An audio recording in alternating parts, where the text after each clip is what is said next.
Olá, caros irmãos e irmãs em Cristo. Hoje, eu, Alexandre Rogério, estarei expondo uma série de 2 vídeos a respeito de discernimento dos espíritos, traço, né? A questão da verdadeira religião, né? Ou seja, discernimento dos espíritos, tracinho, a questão da verdadeira religião. Então, como é que nós vamos diferenciar quando, pelo menos, aqueles critérios mínimos da verdadeira religião para a falsa religião, né? Quais são os aspectos mais básicos disso? Então, a primeira passagem que nós vamos avaliar, vamos começar a ler e a estudar, é primeiro São João, capítulo 4, versículo de 1 a 3, diz: Caríssimos, não deis fé a qualquer espírito, mas examinai se os espíritos são de Deus. Porque muitos falsos profetas se levantarão no mundo. Nisso se reconhece o Espírito de Deus. Todo espírito que proclama que Jesus Cristo se encarnou é de Deus. Todo espírito que não proclama Jesus, esse não é de Deus, mas é o espírito do anticristo, de cuja vinda tendes ouvido e já está agora no mundo. O que isso significa? Significa o seguinte: existe, além naturalmente daquelas denominações e religiões que declaradamente não são cristãs, né? E que, portanto, elas não são falsas religiões, haja vista que em Atos 4:12 diz: não há nenhum outro nome abaixo, né? Vamos ler a passagem que é até melhor, para ficar mais fiel, né? Em Atos 4:12 diz: em nenhum outro há salvação, porque debaixo do céu nenhum outro nome foi dado aos homens pelo qual devemos ser salvos. Ou seja, vamos pôr Atos 4, versículo 11 a 12, então fica melhor. Esse Jesus, pedra que foi desprezada por vós, edificadores, tornou-se pedra angular. Em nenhum outro há salvação, porque debaixo do céu nenhum outro nome foi dado aos homens pelo qual devemos ser salvos. Então, esse é a pedra de toque, né? A pedra de toque é o quê? Jesus é o Senhor e Salvador. Deus e Salvador. Jesus é o Redentor. Deus Pai é Criador, Deus Filho Redentor e Espírito Santo Santificador. 3 pessoas, um só Deus. Então é isso. O Espírito que proclama que Jesus Cristo é Deus, que Jesus Cristo é o Senhor, Jesus Cristo é Salvador, é o Espírito em Deus. Aqueles que não dizem isso, sejam as religiões declaradamente não cristãs, mesmo aquelas que se dizem cristãs, como, por exemplo, temos a questão dos testemunhas de Jeová, por exemplo, que eles não consideram nem o Espírito Santo como Deus e nem Jesus Cristo como Deus, declaradamente é um espírito que não é de Deus. E é apenas os testemunhos de Jeová que é assim, que se encaixam nessa questão da falsa religião. Existe também uma questão com relação aos espíritas também. Se você for observar os espíritas, eles usam nomes de santos nos seus locais de culto, né, de reunião e tudo mais. São Francisco de Assis, é isso, é assado, para suscitar a confusão entre os católicos, né? Para dizer que é tudo a mesma coisa, que não há conflito, etc., que as doutrinas são compatíveis, né?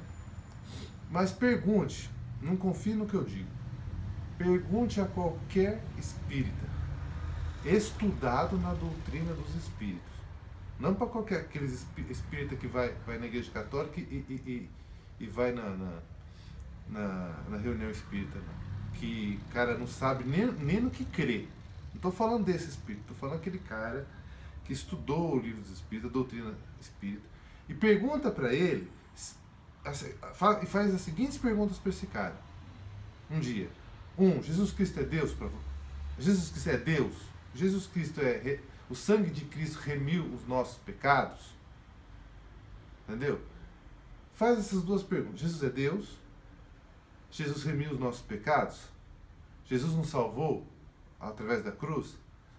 Obviamente, se for um espírita honesto e fiel à doutrina que ele professa, ele vai falar que Jesus não é Deus, que o sangue de Cristo não remiu nossos pecados, não é redentor, que por isso que precisa fazer várias reencarnações para a gente depurar, que a gente fez na vida passada. Ou seja, o espírita honesto, conhecedor da sua doutrina, ele vai responder isso. Não tem escapatória. Entendeu? Não estou falando aquele espírita que nem sabe a doutrina espírita. Estou falando daquele espírita consciente. Entendeu? Então, aí eu te falo, o espiritismo então é de Deus? Obviamente não é de Deus. Não tem como você dizer que aquilo é de Deus. Eles podem fazer boas obras, mas aquilo ali é filantropia, porque não é caridade. Caridade é tudo que você faz em amor a Deus, em amor a Jesus Cristo. A caridade é uma obra de fé, como está Efésios 2, de 8 a 10. São obras que Deus nos preparou para que nós as praticássemos. Entendeu? São obras de fé. Caridade é uma obra que você faz por amor a Deus, né? A Deus Pai, Filho e Espírito Santo, ou seja, a Cristo, a Santíssima Trindade. Isso que você faz no Espiritismo é filantropia, ou seja, não é caridade, entendeu? Não é a mesma coisa. E só filantropia, só a obra boa, vamos assim dizer, sem a fé em Cristo, não salva ninguém. Entendeu? É a boa obra feita na fé em Jesus, porque a fé em Jesus te inspirou a fazer aquela boa obra, Filipenses 2,13, São Tiago 1, 16 a 17, é que essa sim é caridade e essa sim ajuda você a conseguir a salvação. São Mateus 25, 31 a 46 fala, eu tive fome e você me deste de comer, eu tive preso e você me visitaste, são as obras, né? Jesus fala no julgamento lá. Você vê em Apocalipse 22, 14, que cada um vai ser julgado de acordo com as suas obras. Você vê em 2 Coríntios 5, de 8 a 10, fala que seremos julgados pelo que tivermos feito durante o corpo, durante o período que estávamos no corpo. Ou seja, todos os lugares você vê isso, mas são obras na fé. A fé inspirou, entendeu? Pois bem, a próxima passagem é ainda em 1 São João, capítulo 4, versículo 14 e 15, que diz: E nós vimos e testemunhamos que o Pai enviou o seu Filho como Salvador do mundo, né? Todo aquele que proclama que Jesus é o Filho de Deus, né? Deus permanece nele e ele em Deus. Ou seja, tem que proclamar que Jesus é o Filho de Deus.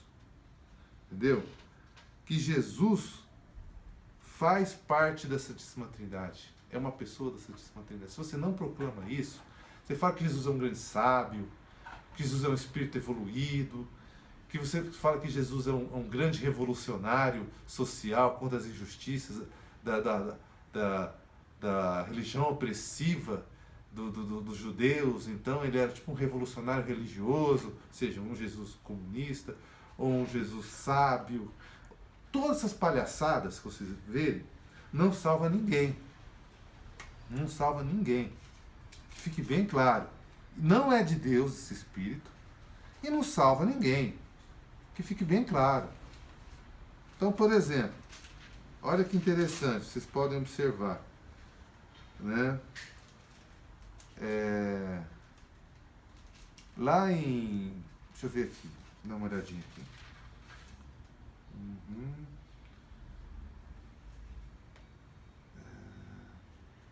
Então, o que acontece? Olha aqui, 2 Coríntios, capítulo 5, versículos de 11 a 16. Vamos ver direitinho, vamos prestar atenção. 2 Coríntios 5, de 11 a 16. Compenetrados no temor do Senhor, procuramos persuadir os homens, estamos a descoberto aos olhos de Deus. Espero que estejamos também ante as vossas consciências. Não estamos a gabar-nos ante os vossos olhos, mas damos-nos ocasião de vos gloriares por nossa causa. Tereis assim que responder àqueles que se prevalecem das aparências e não do que é no coração. De fato, se ficamos arrebatados fora dos sentidos, é por Deus, e se raciocinamos sobriamente, é por vós. Olha, agora vem a parte interessante. O principal que nós queremos focar agora. O amor de Cristo nos constrange, considerando que se um só morreu por todos, logo todos morreram. Aí ele fala, sim, ele morreu por todos, a fim de que os que vivem já não vivam para si, mas aquele que por eles morreu e ressurgiu. Agora vem o versículo. Por isso, nós, daqui em diante, a ninguém conhecemos de um modo humano, muito embora tenhamos considerado o Cristo dessa maneira. Agora, já não o julgamos assim. O que ele quis dizer por isso, nós, aqui em diante, a ninguém conhecemos de modo humano. Muito embora tenhamos considerado Cristo dessa maneira, agora já não o julgamos assim. Você considerar Cristo segundo a sua humanidade seria aquilo que os comunistas, através da teologia da libertação, fazem. O Jesus Cristo histórico, entendeu? O personagem, o carpinteiro, aquele cara, sabe? O homem. Não o Jesus Deus, o Jesus Salvador, o Jesus Filho de Deus. O homem. Então eles tiram toda a divindade de Cristo e fica só com Jesus homem, histórico.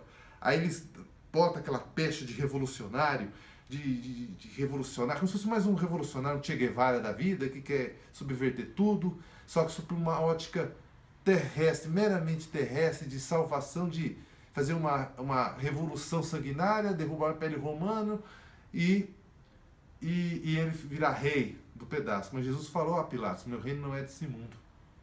Ou seja, quebra totalmente isso. Então eles no começo consideraram Jesus segundo a carne, ou seja, apenas Jesus histórico. Eles não conseguem considerar Jesus como um Deus.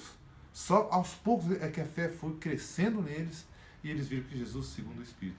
E o que quer dizer ele não considerar os outros mais segundo a carne? É o quê? É ter entre eles, é ter entre os fiéis, os convertidos e a igreja de Cristo, aquela concepção de irmão na fé. E essa concepção de irmão na fé ser tão ou mais forte que as irmandades consanguíneas, tipo, eu e o meu irmão de sangue, entendeu? É isso que ele está querendo dizer, que esse irmão de sangue tem que ser suplantado pelo irmão da fé. Então, considerando todos vocês irmãos da fé. E essa irmandade é mais forte que todas. É isso que ele está querendo dizer aqui. Então, eles não consideram Jesus mais segundo o quê? Em 2 Coríntios 5,16. Cristo segundo a carne. Não, Jesus é acima disso. Jesus não é só homem. Ele é homem sim, até hoje, depois que ressuscitou. Mas ele também é Deus. E se você não acredita nessas duas realidades, você não será salvo. E por isso que doutrinas que proclamam que Jesus não é Deus, entendeu? Não é de Deus. Agora, a outra passagem, bem clara, né, vamos observar esse vídeo, é a questão de... Vamos ver aqui. Hebreus, capítulo 1, versículo 6, que diz... Olha que interessante. Isso vale muito bem para você deixar bem claro que quem falar que Jesus Cristo não é Deus, é um espírito evoluído, como os espíritas dizem, ou apenas um grande profeta, como diz os testemunhos de Jeová, mas não é Deus, mostre isso para essas pessoas. Hebreus 1, versículo 6. E novamente, ao introduzir o seu primogênito na terra, você está falando de Deus, né? Deus que introduziu o seu primogênito na terra. Quem é o primogênito de Deus na terra? Jesus Cristo. Diz, isso é Deus Pai que introduziu o seu primogênito na terra através do útero de Maria. Olha o que Deus Pai diz. Todos os anjos de Deus o adorem. Ou seja, se os anjos têm que adorar o primogênito de Deus, que é Jesus Cristo, e se só se deve adorar Jesus Cristo, né? Ou seja, a Santíssima Trindade, e Jesus Cristo, no caso aqui da passagem, é que Jesus Cristo é Deus. Então, todos aqueles que dizem que Jesus Cristo não é Deus, é apenas um espírito evoluído, ou é um Jesus revolucionário, ou ele é um grande profeta, mas não é Deus, essa religião é falsa. Cai fora. Entendeu? E para concluir esse primeiro vídeo, vamos à última passagem, que é Colossenses, né? Colossenses, capítulo 1, versículo de 15 a 18. De 15 a 18. O que diz nessa passagem? Está falando de Cristo, viu? Colossenses 1, 15 a 18. Ele é a imagem de Deus invisível, o primogênito de toda a criação. Nele, está falando tudo de Jesus Cristo, nele foram criadas todas as coisas, nos céus e na terra, as criaturas visíveis e as invisíveis, tronos, dominações, principados, potestades, tudo foi criado por ele, ou seja, por ele, ele criou, e para ele, ou seja, ele é o alfa e o ômega, ou seja, por ele, alfa, ou seja, o começo está por ele, e para ele, ou seja, finalidade, ômega, Jesus Cristo é o alfa e o ômega. Ele existe antes de todas as coisas, e todas as coisas subsistem nele, ou seja, se Deus deixar de pensar um instante em você, você deixa de existir de uma hora para outra. Todas as coisas são mantidas por Deus. Ele é a cabeça do corpo, ou seja, Jesus Cristo é a cabeça do corpo, ou seja, da igreja, né? Ou seja, e uma passagem que eu lembrei agora é do Evangelho de João, né? Capítulo 1, que exatamente é no mesmíssimo sentido dessa. São João capítulo 1. No princípio era o verbo estava junto de Deus, e o verbo era Deus, ou seja, o verbo é Jesus Cristo. Ele estava no princípio junto de Deus. Aí vamos pular para o versículo 14, diz, e o verbo se fez carne e habitou entre nós, e vimos sua glória, a glória que o Filho único recebe do seu Pai, cheio de graça e de verdade. Portanto, não aceite Jesus Cristo revolucionário, não é revolucionário terrestre, Jesus Cristo espírito evoluído, né, dos espíritas, e nem o Jesus Cristo profeta, grande sábio, mas não é Deus dos testemunhos de Jeová. Até a próxima.